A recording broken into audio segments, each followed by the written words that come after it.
Welcome to the Inspired Impact Podcast, where dedicated female professionals share how they inspire impact every day. Authentic stories, passionate commitment, lives transformed. I'm your host, Judy Carlson. Welcome to today's episode of the Inspired Impact Podcast. Today's guest is the mayor of Lone Tree, Colorado.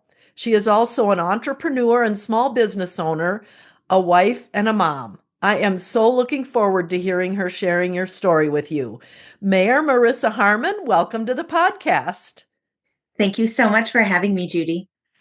So let's start at the very beginning, wherever you want to start, because you have so many balls in the air in your short little life here.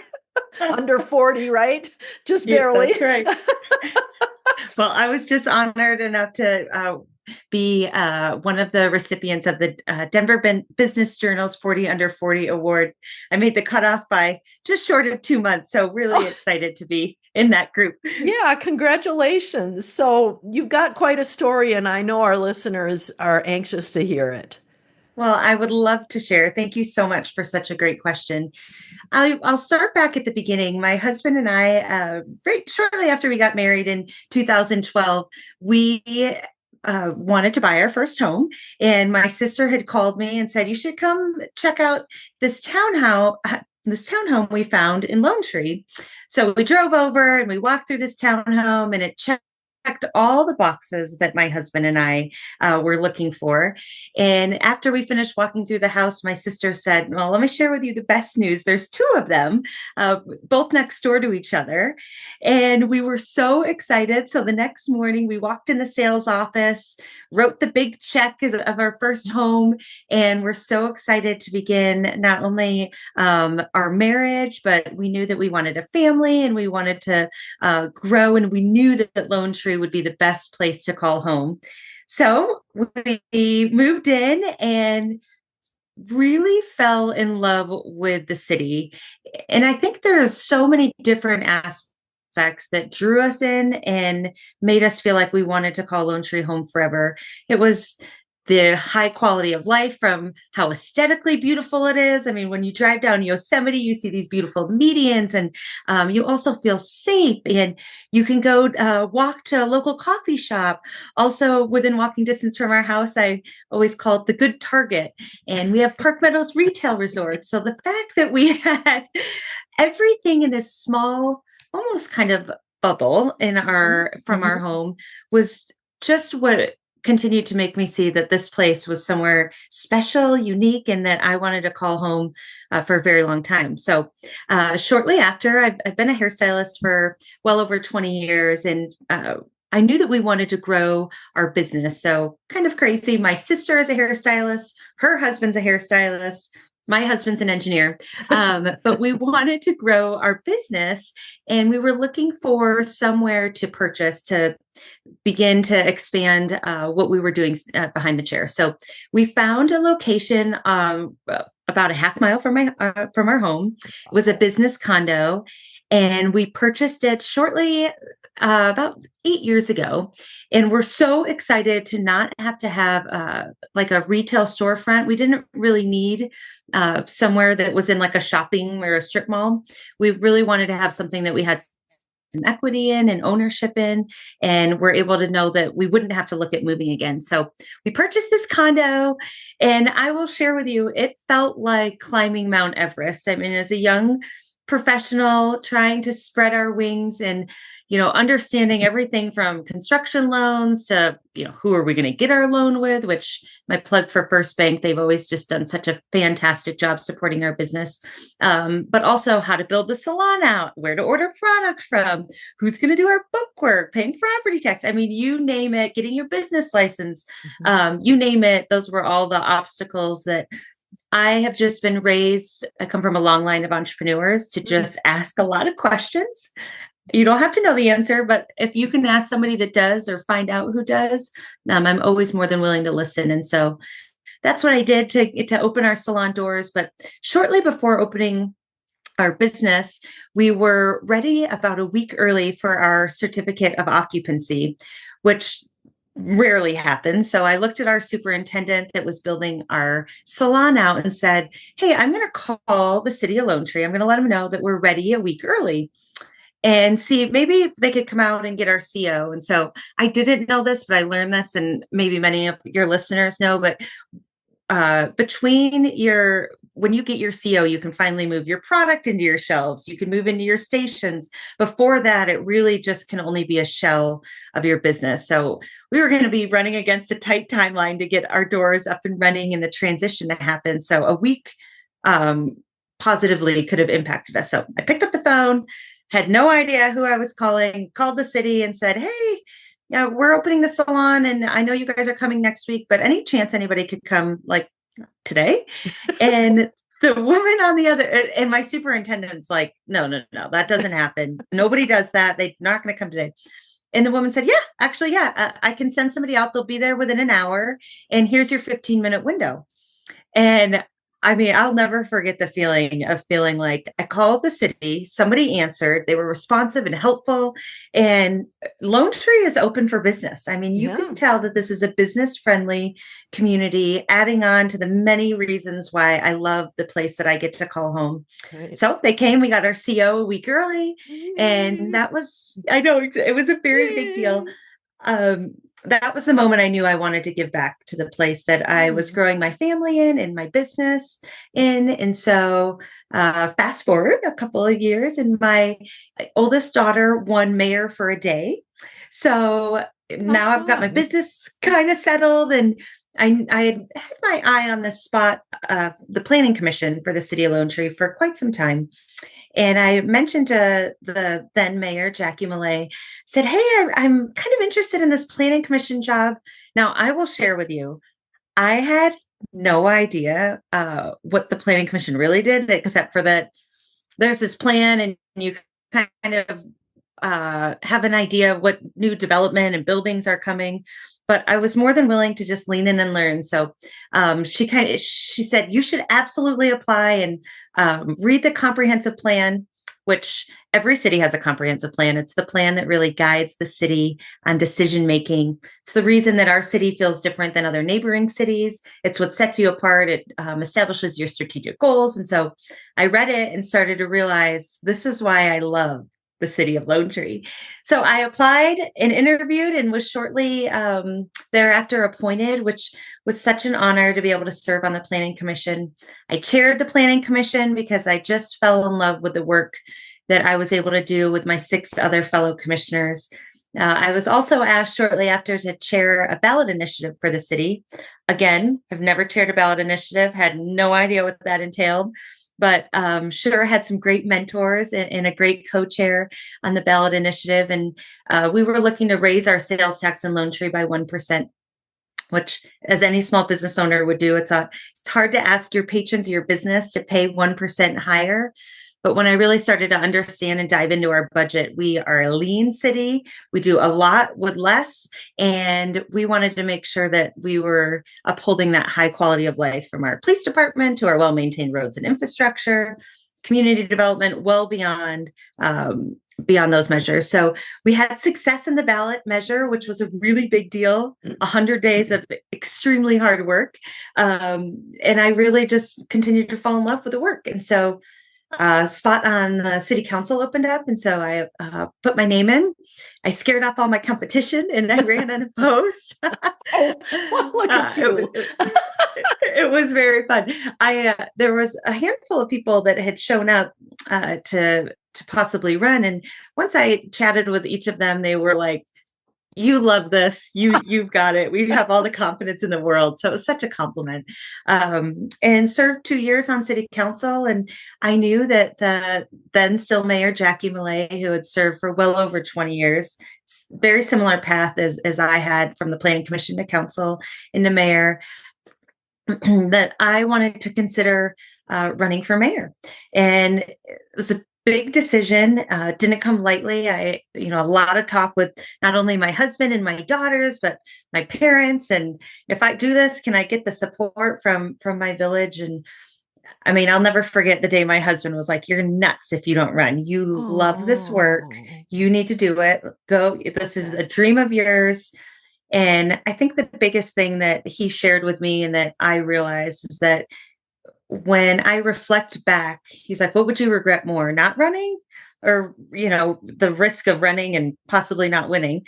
Mm. Um, and I knew I wanted to show my daughters and our community and our youth that, you know what, you don't have to wait because maybe it's not your turn or you don't feel like you should. But if you have a dream and a desire, that you should do it. And, there's no better time than now. And I wanted to show my daughters that you just go for your dreams and you leave no stone unturned and you work hard for it. But I Yep. also wanted to show them that when you do anything, you do it with honesty and positivity and integrity. And those were things that I did not waver on and I will not waver on. And focusing on what I bring to the table, not what others, and not focusing on anyone else but yourself Yep. and what kind of a leader you want to be. And I did that. And which made that night that I found out that I won this role as mayor on election night on May 7th, 2024, a really, really big deal to not only me, but my biggest goal, and I'll touch on this a little bit more too, is inspiring a new generation of leadership. I think it's really important this day and age that we're showing our youth and anybody that wants to lean in how it can be done and how you can do it together and you can do it positively in building a stronger community. So that is a long-winded version of my journey to be able to sit in this very role of mayor that I am extremely honored to be able to serve our community in. So you haven't even been the mayor for a year yet, Mayor Harmon. So what are some of the things that are just like, oh my gosh, this is amazing, or wow, I didn't know this is what I got to do, or I'd love to hear some of those things. Absolutely. So I just have to say that I am completely thankful and grateful for our former mayor, Jackie Millay. She has been an incredible mentor to me and very well respected statewide, not just in our community, but really has had such a positive impact on our community. So being able to lean on her as I was going into this role, even Hmm. still, to Hmm. say, okay, what should I expect and what does this role look like? Because it's a significantly different role than council. When we're on a council dais, of course, that's five of us are voting and we all have a similar vote.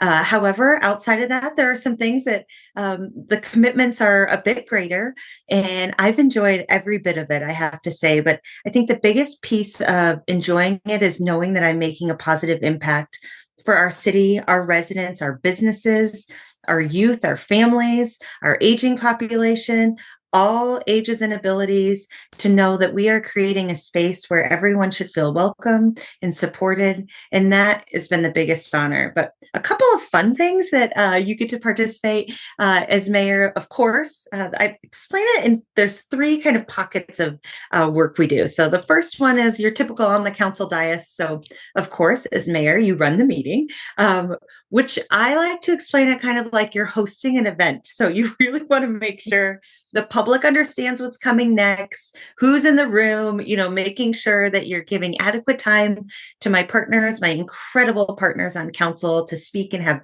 their voices heard as well as the public. So that's a little bit different. I also serve on a number of different boards. And I have learned an incredible amount of information. One of them I serve on is the Denver Regional Council of Governments, or DRCOG. It's where all of our transportation federal money comes in. And then we advocate on making sure when we have different projects come that we can secure funding for that. I also serve on the Denver South Board, which is really focused on between Bellevue and Lone Tree, the south tip of Denver, all the way into Lone Tree, that we are making sure that businesses know that we're here and the traffic is moving. And there's a couple different pieces of that. But the kind of the most exciting little arm, I think, is making sure that we give adequate time to meeting with our residents and sitting down and listening, whether it's concerns or desires for more of something or less of something. And I really enjoyed that. And then the last piece I would say is, of course, we have to be a part of the ribbon cuttings. That's really Of the fun, course. Yeah. and groundbreakings and celebrating anniversaries and of businesses. So, and those are happening a lot. In fact, this year is Lone Tree's 30th birthday, and we have about 25 ribbons and groundbreakings this year. So we are really excited about what is to come in this 30th year at the city, and really being able to celebrate it. But I would be remiss if I didn't talk about my incredible partners on council, because with my election came an election of 2 council members, and then I vacated a seat. So we appointed actually a past council member to come on. So the 5 of us together, I would say, makes such a positive impact, because the transition of leadership from past council to this council has really been seamless. We all have our eye on the same exact goal. We may not always agree on how to get there, which makes, I think, a much better project when we can discuss and collaborate better solutions to get to where we're going. But really, really lucky to have 4 council members that are insanely trustworthy and friends, but also are really hard at work continuing to serve in the same way. Um, you mentioned meeting with residents. I love that. How do you orchestrate that from your level? Well, it is, I have to say, we have an office manager who is so helpful. She is my sanity. Okay. So balancing, I still work behind the chair, just about full time. Just being mayor is a full time job, but you're not paid as a full time job. Right. We get a small stipend, so I still rely on my salon income, of course. So balancing the appointments at the salon by my incredible clients I've had for a very long time, and scheduling and meeting with residents, I rely on some help on the scheduling aspect. But Right.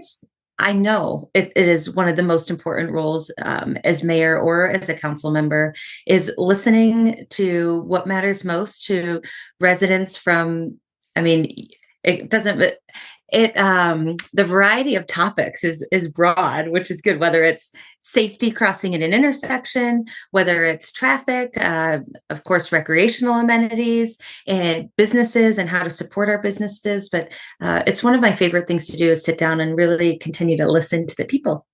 Well, and I can authenticate that because I met you last fall, and within 6 weeks, you were sitting across from me in my office talking about my business that's headquartered in Lone Tree. So that is definitely a passion of yours, and I love it. Makes a huge No. difference. Thank you for doing business in Lone Tree. I mean, it doesn't matter what business you are. I want every business to feel like they have a home here, in a space here where their business can thrive. So 30th birthday, big time, huh? Big deal. What's planned for 2025?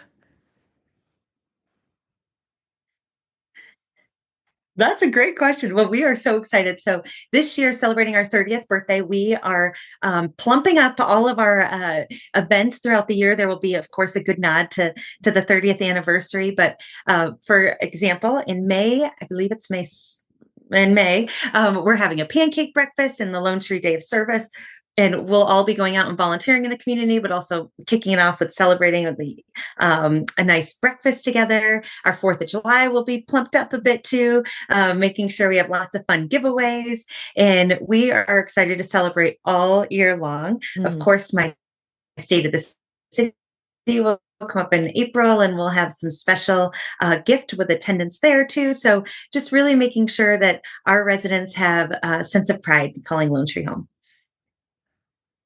So you've touched a lot of lives in your journey here so far. Um, whether it's personal or in your entrepreneurial business or in the working in the city, couple things. I'd love to know if you can share with us when you know for sure you made a difference in someone's life, and if that has anything to do with being a female professional. Sure. Well, I love this question, and I think the biggest piece to me that is such an honor is to be able to serve in the role as mayor, and being a mom and a brick and mortar business owner, and showing how to serve back to the what you're passionate about. And I would say to you that I think the biggest impact I've had are to so many youth. Oh, Seeing myself run for mayor, and my daughters are 12 and 10, and they're a group of friends, showing them that no matter what your dream is, to go chase it, and inspiring this generation to just lean in. And it doesn't have to be serving in your local government, it could be whatever you're passionate about, and just showing our community that leaning in and serving, I think, with your heart first has been so impactful. Also, I have to share with you, coming into the role of mayor as a female, and especially as a salon owner, you just and a business owner, you wonder how it will feel when you're sitting at a table full of another board I serve on is the Metro Mayors Caucus, for example. It's 38 regional mayors that come together a good handful of times a year to continue to work on regional issues. And sitting at that table, it is just about 50% women. I mean, it's really impactful to see where we've come. Same with the Denver Regional Council of Governments. I mean, just such a diverse room, which is so wonderful to celebrate how we are all passionate about giving back to the places that we love and coming together under whatever umbrella and whatever board it is, but just serving in the right ways for the right reasons is just, it's been a love and a desire of mine. well, it seems like you're living that inspire a new generation of leadership because you are young and you are a leader and you've paved the way to the leadership position that you're in today. So you're a role model and you're visible. So it's really helping other people realize that they can do it too. Yeah, absolutely, Judy. I could not agree more. And what an honor to be able to do that, truly. And, not only just under my roof, but beyond that is, I mean, my older daughter, she just loves to tell people that her mom is the mayor, which is the cutest thing ever. I mean, all the kindergartners at her school are very well aware that her mom is the mayor. And to see her be proud of me, Yeah. I hope makes a really great impact in her life also. Absolutely. Yeah. She's influencing those kids because of her mom. Yeah, it's And that's very the cool to see way, the and ripple effect. yeah, and that's the way it is, right? We can only have a limited influence, and then those that we influence go on to influence others Yes. much I get broader than we could ever go. So your sister and her husband and you are still running the salon? We sure are. Yeah. It's been so wildly successful, which is, I'm so proud of us. And it's been a lot of hard work, of course, as any business owner would say. But I think the greatest impact for me to be able to Mhm. own and operate a family owned business. My parents own a garage door business located right here in Castle Pines, Affordable Door Company. Mm. They have had huge success with their garage door company, but have showed my sister and I how to operate a business. And I think that both my parents owned and operate. They were in the truck every day together, installing garage doors our entire youth. So they laid the groundwork. So, for us, it just seems like a no brainer to be able to Yep. do this. But what I will say is the fact that we can share the burden of running a business between three of us. My husband also owns it, but he's a silent owner because he's an engineer. So he's Right. very busy, but the three of us really divide and conquer between, bookwork and ordering and maintenance of the salon. All those things add up, and we each kind of take a piece of the pie. So I think that's been one of our nuggets of success. Yeah, and something that's a common thread for y'all as your life, moves through these different roles in the city Yep. government. Could not agree more. Yes, they're very gracious when I have to run out to go. A lot of times I'm in and out of the salon, especially since this role, popping in and out to work my schedule, and they are just couldn't be any more supportive. So That's I'm great. really grateful for them.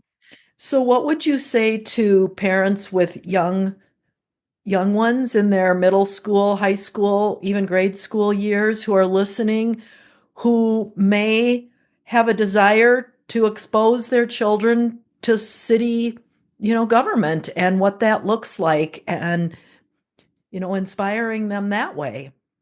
Absolutely. What I would love to share with them is that all of our public meetings are always open for anybody to come sit at. And oftentimes we have had a youth come and sit and just watch. You can come and go as you please, but it gives you a little glimpse, and it's not all boring. I try to make our meetings as fun as Right. possible, You do. but also just leaning in and engaging wherever possible. We have a lot of different volunteer opportunities, which I think make, just as like, modeling the behavior, I think is the most impactful. And any events that you want to attend, and anybody that happens to be at an event that I'm at, I love to meet and introduce and hear what our youth are passionate about and excited about. What I'll also share with you that the City of Lone Tree has our own youth commission, and Mm, so it's made up of about 9, depending on the year, youth in high school that have really are leaning into not only learn more about local government, but they also work on a project annually. And so that is another great avenue for these kids to get involved in. that's awesome. So, what are some of the best ways to get connected with you, the city? What if someone wanted to have their hair done by your salon with you or your sister or your husband? Lots of options for people to connect. So our salon, we're almost fully committed with clients at the moment, which is Okay. just so challenging. But our salon is called Roots in Maine, and you can always look it up online and contact us through that. As far as the city work goes, make sure you keep an eye out on all of our annual events. We've got a lot of events coming up.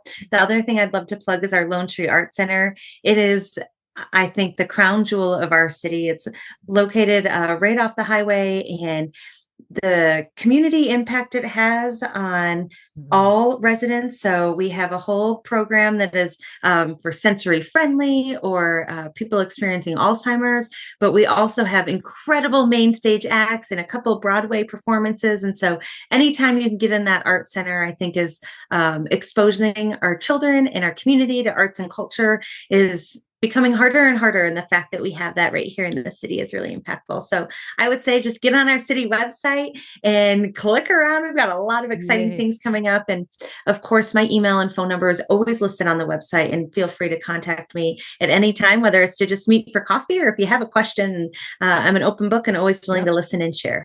I love that. Yeah, and thanks for bringing up the Lone Tree Arts Center because the business model in Lone Tree for an art center is different from most art centers out there in the country.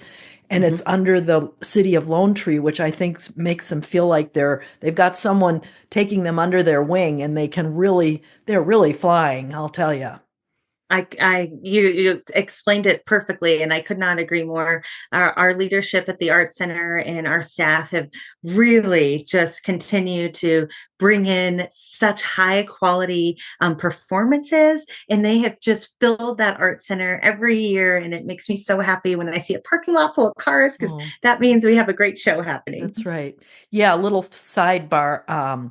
Lee Chandler has been on my podcast. So Oh, yes, I was just talking with her. Lee yeah, is such an asset. Our he executive is. director of the Lone Tree Art Center is an incredibly passionate about the arts, which is exactly who we need in that role. And Right. she's just such a great fit. She is. So, well, Mayor Harmon, this has been fabulous. I'm so excited to share it with our listeners, and thank you for your time. I'm really looking forward to getting it produced and sending it to you all and sharing it out. Thank you so much for having me, Judy. You and Britta are such assets to our community. And I love that you get to do business in Lone Tree too. And Thank you. thank you for inviting me to be on your podcast. You're welcome. Thanks so much for joining us for the Inspired Impact podcast. To listen to past episodes, please visit theinspiredimpactpodcast.com.